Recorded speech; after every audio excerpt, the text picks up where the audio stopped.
Hello नमस्कार दोस्तों, MS physics point 1 में आप लोगों का फिर से एक बार स्वागत है। आज मैं फिर आप लोगों के बीच लेके आया हूँ पिछले सालों रेलवे के विभिन्न प्रकार के जो एग्ज़ाम हुए हैं, प्रीवियस ईयर का जो पेपर है जीके जीएस का, उसको लेके आया हूँ।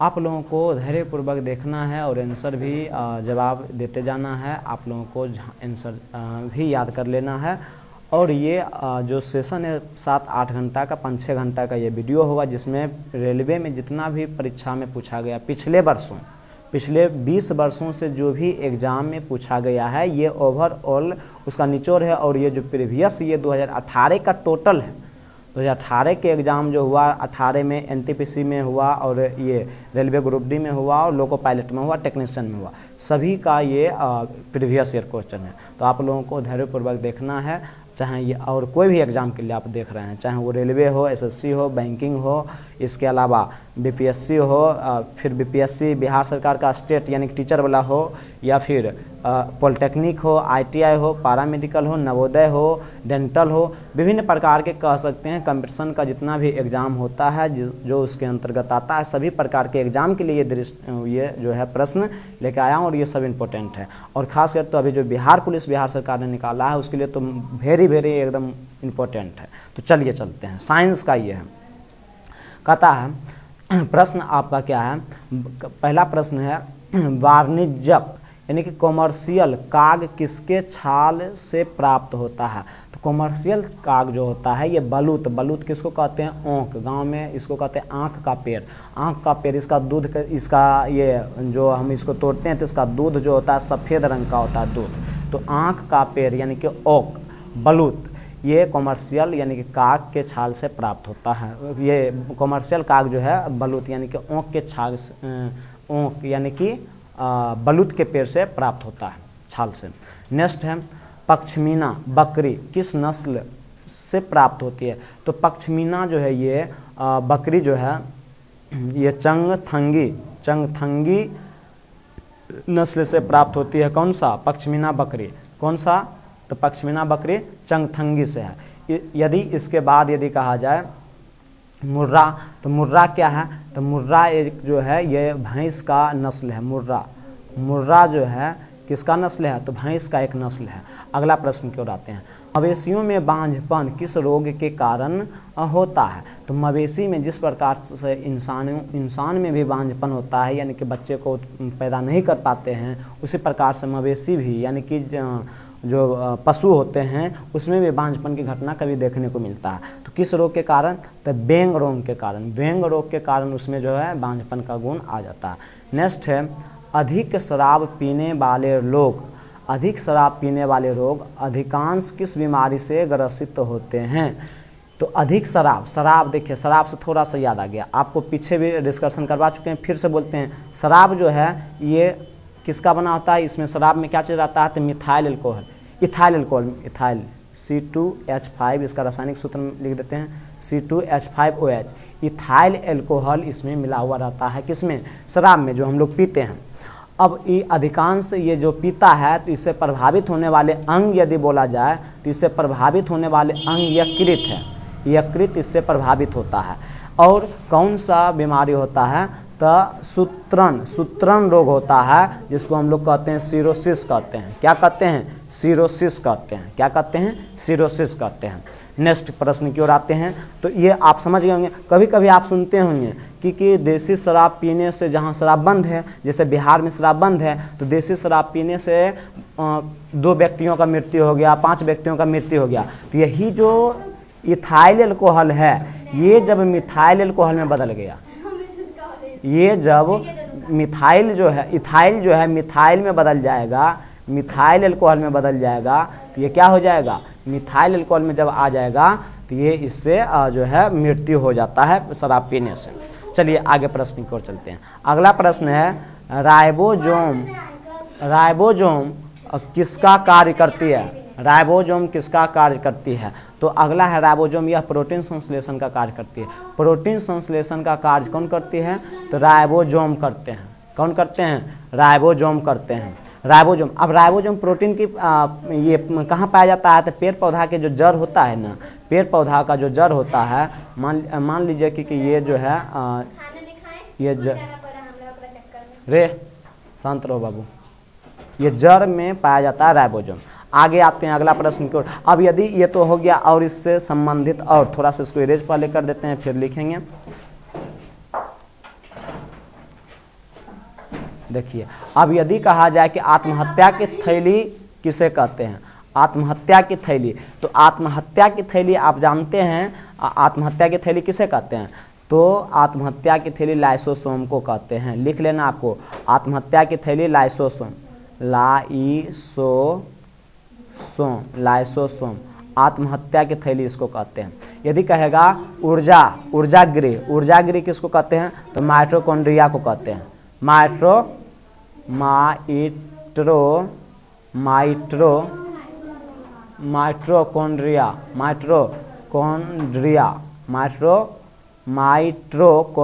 को कहते हैं क्या चीज़, ये ऊर्जागृह, यानी कि ऊर्जा का घर कहते हैं, पावर हाउस कहते हैं किसको, माइटोकॉन्ड्रिया को शरीर में। नेक्स्ट अगला प्रश्न है, मरुस्थल में उगने वाले पौधे को क्या कहते हैं। मरुस्थल में जो पौधा उगते हैं उसको मरुद्भिद कहते हैं, यानी कि मरुस्थल में कहने का मतलब हुआ कि जो बालुओं पर उगता है और जिसके लिए पानी की कम मात्रा चाहिए, ये मरुस्थलीय क्षेत्र में पानी की मात्रा कम होता है, इसलिए इसमें जो होता है पत्ते यानी कि कट्टे के रूप में आ जाता है, कांटे का रूप में आ जाता है। पत्ता जो है कांटे, टहनियाँ जो कांटे का रूप ले लेता है इसमें, ठीक ना। तो मरुस्थलीय जो पौधा होते हैं। नेक्स्ट प्रश्न की ओर आते हैं। अगला प्रश्न है क्या है, भोपाल में 1984 में जो गैस लीक हुई थी वह कौन सी गैस थी, तो वह मिथाइल आइसोसाइनेट थे। मिथाइल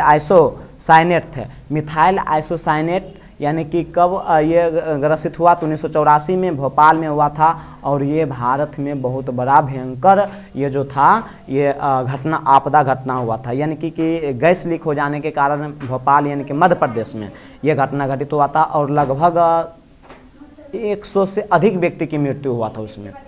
आगे आते हैं। अगला, भैंस के मुख्यतः नस्ल कौन कौन सी है, तो देखिए अभी तुरंत बताएं, मुर्रा हो गया, सुरती हो गया, भदवारी हो गया, जाफराबादी हो गया, मेहसाना हो गया, ये सब क्या है, भैंस की नस्ल है। उसके बाद आगे आते हैं। अगला है, केंद्रीय बकरी अनुसंधान संस्थान की स्थापना कहाँ की गई, तो बकरी सेंट्रल यानी कि बकरी की अनुसंधान संस्थान की स्थापना कहाँ किया गया, तो उत्तर प्रदेश के मथुरा के पास है, मखदूम में। उत्तर प्रदेश के मथुरा के पास मखदूम में इसका क्या है, संस्थान है, यानी कि हेडक्वार्टर है।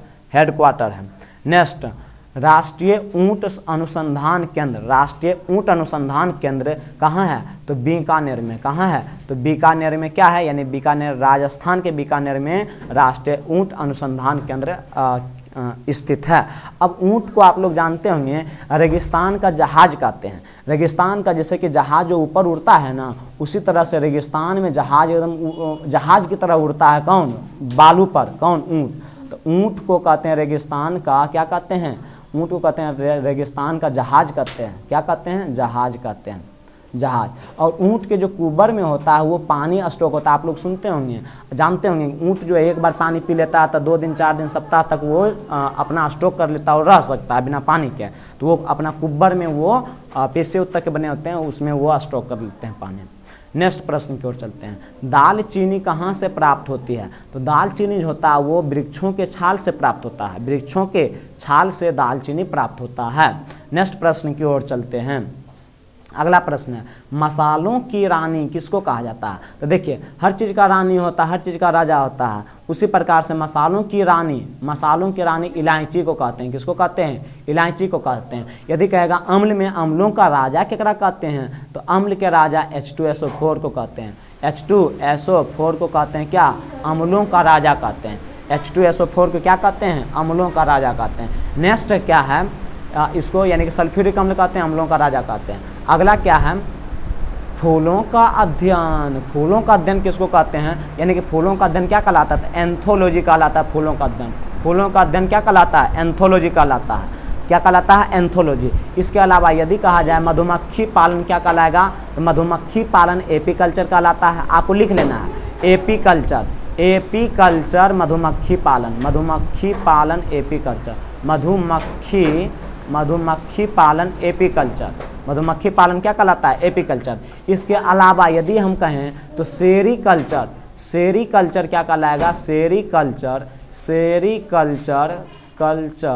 सेरीकल्चर की यदि हम बात करें तो रेशम उत्पादन। रेशम उत्पादन क्या कहलाता है? सेरीकल्चर कहलाता है, रेशम उत्पादन। यदि हम कहें कि अंगूरों का अध्ययन, तो लिख लेना आपको, अंगूरों का अध्ययन बीटीकल्चर कहलाता है। क्या कहलाता है? बीटीकल्चर कहलाता है।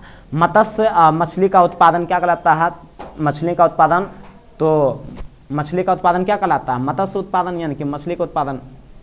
उसके बाद अगला यदि हम बात करें और इसी में अध्ययन में, तो रेशम का हो गया, मधुमक्खी का हो गया। फिर आगे हम लोग देखेंगे, अगला प्रश्न की ओर चलते हैं। अगला क्या है? देखिए, अगला है पेडोलॉजी में किसका अध्ययन किया जाता है? पेडोलॉजी में, पेडोलॉजी में मिट्टी का अध्ययन किया जाता है। मिट्टी का अध्ययन किस में किया जाता है? तो पेडोलॉजी में किया जाता है। नेक्स्ट प्रश्न की ओर चलते हैं। अगला है सिस्टमा नेचुरल किसकी पुस्तक है? तो ये आपका कार्ल लिनियस की पुस्तक है। कार्ल लिनियस की पुस्तक है। जैसे इसके अलावा अभिज्ञान तुलम किसका है? तो अभिज्ञान तुलम है कालिदास का है। लिख लेना है, अभिज्ञान तुलम किसका रचना है? कालिदास का है। अभिज्ञान तुलम, अभिज्ञान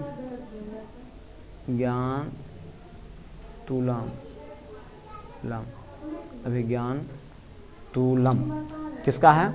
तो ये है इसका कालिदास का है। नेक्स्ट प्रश्न की ओर चलते हैं। दूध से दही के रूप में जमने का कारण क्या है? तो दूध से जो दही जमता है, जो दूध से दही जमता है, जो दूध से दही जमता है, तो उसका कारण क्या है? तो वो लैक्टोबैसिलस के कारण होता है। ये बैक्टीरिया है। लैक्टोबैसिलस क्या है? तो बैक्टीरिया है। तो ये दूध से दही जमने का कारण है। अब कहेगा दूध से दही जमना कैसे परिवर्तन है? तो ये रासायनिक परिवर्तन है। कैसा परिवर्तन है?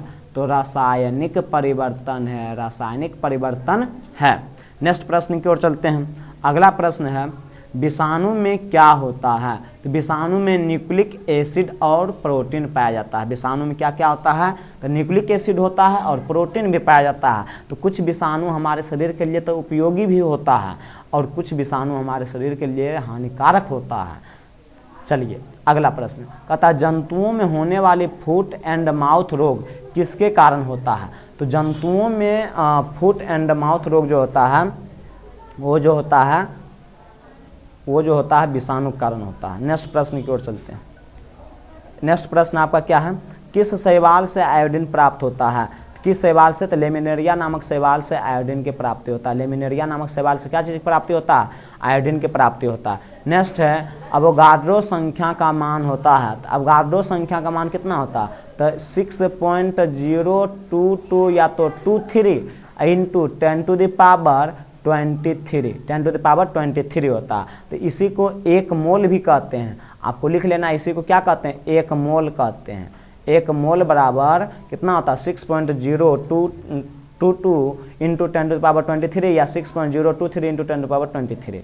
नेक्स्ट प्रश्न की ओर चलते हैं। अगला है दाब बढ़ाने पर एक तरल, देखिए दाब बढ़ाने पर एक तरल का क्वथनांक क्या होता है? तो दाब बढ़ाएंगे तो तरल का क्वथनांक बढ़ जाएगा, यानी कि प्रेशर बढ़ा तो बॉइलिंग पॉइंट भी बढ़ गया। तो जितना ज़्यादा दबाएंगे उतना ज़्यादा वो उबलेगा। सिंपल से जब जैसे कि किसी को दाब दिया तो ओकरा में गर्माहट ज़्यादा आ जाएगा, तो इसलिए उसका क्या हो गया? बॉइलिंग पॉइंट भी बढ़ जाएगा। नेक्स्ट देखिए अगला पॉइंट, मानव रक्त में ऑक्सीजन का परिवहन करता है।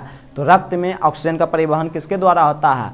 तो ऑक्सीजन का परिवहन आरबीसी के द्वारा होता है। किसके द्वारा? आरबीसी के द्वारा होता है। आरबीसी में यानी कि आरबीसी रेड ब्लड सेल, लाल रक्त कणिका, इसमें एक प्रकार के हीमोग्लोबिन पाया जाता है। हीमोग्लोबिन यानी कि HB हीमोग्लोबिन पाया जाता है। हीमोग्लोबिन इसका परिवहन करता है। हीमोग्लोबिन के द्वारा जो है ये रक्त में ऑक्सीजन का परिवहन होता है। अब यदि रक्त आ गया तो रक्त से संबंधित देखिए और प्रश्न क्या है? तो रक्त कैसा उत्तक से बना हुआ है? तो ये एक तरल संयोजी उत्तक है। तरल संयोजी उत्तक से बना हुआ है। रक्त लिख लेना, आपको ये एकदम पूछा गया ये प्रश्न है। रक्त कैसी संयोजी उत्तक से बनी होती है? तो तरल संयोजी उत्तक से बना होता है। ये रक्त एक तरल संयोजी उत्तक है। नेक्स्ट प्रश्न की ओर, और यदि रक्त से हम संबंधित लें तो रक्त में और सवाल आता है कि रक्त का पीएच मान कितना होता है? तो रक्त का पीएच मान 7.4 आता है, 7.4 होता है। इसके अलावा विभिन्न प्रकार के उधर बताएं, समुद्री जल का होता है 8.4 होता है, मानव मूत्र का 6 होता है पीएच मान। पीएच का खोज सोरेनसन नामक वैज्ञानिक ने किया। इसके अलावा ये सिरका का पीएच मान 3 होता है। तो आपको लिखते जाना और याद करना। इसमें डिस्कशन भी आपको करवा रहे हैं, आप लोगों को धैर्यपूर्वक देखना, इससे बहुत कुछ सीखने को मिलेगा आपको। जो आगे आने वाला इससे रिलेटेड परीक्षा में है सब इसमें करवाया जा रहा है, डिस्कशन इसीलिए करवा रहे हैं। चलिए आगे देखते हैं। वसा में घुलनशील विटामिन है। अब देखिए पहले बता चुके हैं ADE के होगा, यहाँ B लिखा गया जो कि गलत है। वसा में घुलनशील क्या है? ADE के है, ADE के है। ADE के वसा में घुलनशील विटामिन है, जबकि बोलेगा जल में घुलनशील, तो जल में घुलनशील B और C है, जो कि उधर पहले ये क्वेश्चन आ चुका है, पूछा गया है। नेक्स्ट प्रश्न, इसको इरेज थोड़ा सा कर देते हैं। हाँ चलिए अब देखिए अगला है क्या है कि ध्वनि की चाल है, तो ध्वनि की चाल 760 मील प्रति घंटा होती है। ध्वनि की चाल कितना होती है? 760 मील प्रति घंटा होती है। अगला पॉइंट, और 1 मील बराबर यदि बोला जाए तो 1 मील बराबर 1.6 किलोमीटर होता है, 1.6 किलोमीटर लगभग। नेक्स्ट प्रश्न की ओर चलते हैं।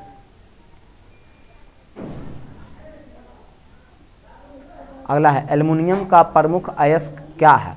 तो एल्युमिनियम का प्रमुख अयस्क बॉक्साइट है। आपका क्या है? तो एल्युमिनियम का प्रमुख अयस्क बॉक्साइट है। एल्युमिनियम का प्रमुख अयस्क क्या है?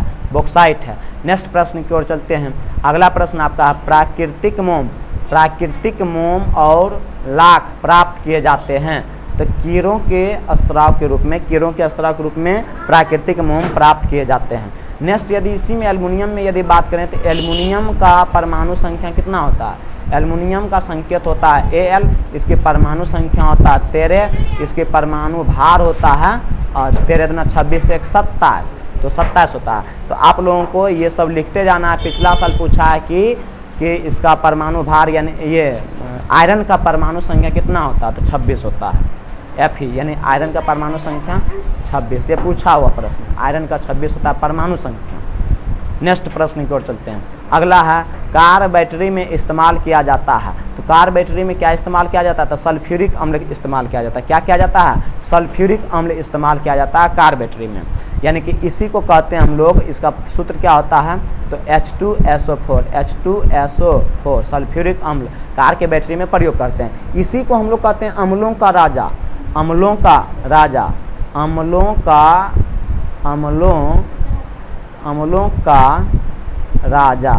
क्या कहते हैं? राजा कहते हैं। अम्लों का क्या कहते हैं? राजा कहते हैं। नेक्स्ट प्रश्न की ओर चलते हैं। जबकि इसी में यदि अम्ल में आए तो थोड़ा सा और 1-2 अम्ल देख लेते हैं। जबकि देखते हैं यदि पेट में कहेगा कौन सा अम्ल पाया जाता है? तो पेट में HCl अम्ल पाया जाता है, हाइड्रोक्लोरिक अम्ल पाया जाता है। पेट में कौन सा अम्ल पाया जाता है? तो हाइड्रोक्लोरिक अम्ल पाया जाता है। चलिए अब आगे बढ़ते हैं। कहता है हमारे शरीर में आधारी उपापचय को नियंत्रित करने वाला हार्मोन निकलता है। तो अवटु ग्रंथि से निकलता है। कौन सा ग्रंथि से निकलता है? अवटु ग्रंथि से निकलता है। तो यानी उपापचय जो यानी कि भोजन को तोड़ने का जो काम करता है, और एक होता है भोजन को जोड़ने का काम करता है। तो अपचायक होता है भोजन को तोड़ने का, और उपापचय जो होता है भोजन को जोड़ने का, ये अवटु ग्रंथि से प्राप्त होता है। नेक्स्ट प्रश्न की ओर चलते हैं। और आपका अगला प्रश्न है बिजली के बल्ब का फिलामेंट बना होता है। तो बिजली के बल्ब का फिलामेंट बना होता है क्या चीज़ का? टंगस्टन का। टंगस्टन का बना होता है। टंगस्टन का संकेत, ये टंगस्टन का संकेत यदि पूछा जाए, पूछा हुआ है टंगस्टन का संकेत क्या होता है? तो W होता है। टंगस्टन का संकेत W है। एक और इससे प्रश्न पूछा है कि टंगस्टन का गलनांक कितना होता है? तो 3380 डिग्री सेल्सियस होता है। टंगस्टन का गलनांक कितना डिग्री सेल्सियस? तो 3380 डिग्री सेल्सियस होता है। नेक्स्ट प्रश्न की ओर चलते हैं। अगला प्रश्न है मानव नेत्र पर बना प्रतिबिंब होता है, यानी कि मानव नेत्र पर कैसा प्रतिबिंब बनता है? तो मानव नेत्र पर जो प्रतिबिंब बनता है वो वास्तविक होता है एवं उल्टा होता है। कैसा होता है? वास्तविक एवं उल्टा होता है। तो मानव नेत्र पर बनने वाला प्रतिबिंब वास्तविक होता है और उल्टा होता है। और कहेगा और क्या होता है? तो और छोटा भी होता है। वास्तविक, उल्टा और छोटा होता है। अब कहेगा मानव नेत्र के किस भाग पर प्रतिबिंब बनता है? तो किस भाग पर बनता है प्रतिबिंब? देखिए मानव नेत्र का किस भाग पर प्रतिबिंब बनता है, तो रेटिना पर बनता है। कहाँ बनता है, रेटिना पर बनता है। वास्तविक बनता है, उल्टा बनता है और छोटा बनता है। इसके अलावा बोलेगा नेत्र से संबंधित कि मानव नेत्र में कौन सा लेंस, मानव नेत्र किस लेंस की भांति कार्य करता है, तो मानव नेत्र जो है उत्तल लेंस की भांति कार्य करता है। कौन लेंस की भांति, उत्तल लेंस की भांति कार्य करता है, उत्तल लेंस की भांति कार्य करता है। यदि आप मानव नेत्र से संबंधित अभी देखेंगे, थोड़ा सा यहाँ देख लेते हैं, कहेगा मानव नेत्र में कितने प्रकार के दोष पाए जाते हैं। मानव नेत्र में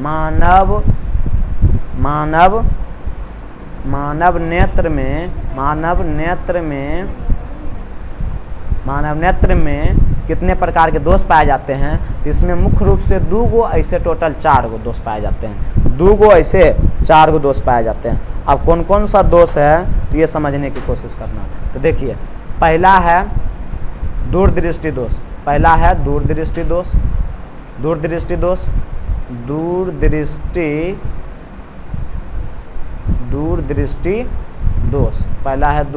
दोष, ठीक ना। दूसरा है निकट दृष्टि दोष, और तीसरा है जरा दृष्टि दोष, और चौथा है बेलनाकार दोष। तो ये सभी प्रकार के दोष पाए जाते हैं। उम्मीद करते हैं यहाँ तक आप लोगों को समझ में आ गया होगा। यदि समझ में आ गया है तो नेक्स्ट चलते हैं आगे की ओर। अगला प्रश्न क्या है, पृथ्वी पर कुल जल में मीठे जल का भंडार क्या है, तो पृथ्वी पर कुल जल में 2.5% जो है वो मीठा जल है, लगभग 2.5%। कितना, 2.5% यानी 2.5% क्या है, तो मीठा जल है। 2.5% क्या है, तो मीठा जल है। पृथ्वी पर कुल जल मीठा कितना है, तो 2.5%। उम्मीद करते हैं आपको समझ में आ गया होगा। यदि कहेगा पृथ्वी पर टोटल जल कितना है, तो जल है टोटल, देखिए 100% में यदि हम 100% लें तो इसमें 71% तो जल है, 71% जल है, लेकिन 29% है क्या, स्थल है। 29% स्थल है, ये जल है और ये स्थल है। लिख लेना आपको कॉपी में, स्थल है। अब ये 71% में 2.5% पीने वाला है, ठीक ना। मीठा जल को क्या कहते हैं, पीने वाला जल भी कहते हैं मीठा जल को, और शेष जो जल बचता है वो खारा जल होता है। उम्मीद करते हैं आपको समझ में आ गया होगा। और यदि आपको समझ में आ रहा है तो वीडियो को सिर्फ एकदम शेयर कीजिए, आप अपने दोस्तों में शेयर कीजिए, ताकि आप भी पढ़ें, आपका दोस्त भी पढ़ें। यदि वर्दी आपको सरकारी नौकरी चाहिए तो वीडियो तो आपको देखना एकदम ज़रूरी है, और नहीं तो फिर तो आपका मन है, ठीक ना। तो टोटल इसमें डिस्कशन करवाया जा रहा है प्रीवियस ईयर का। आप लोगों को मन लगा के पढ़ना चाहिए, सरकारी नौकरी एकदम ले लेना है, ठीक ना। जो पड़ोसिया जलता है उसको जलने देना और जलाना है, नौकरियाँ ले कर दिखाना है चुटवा के। चलिए ठीक है, तो आगे बढ़ते हैं।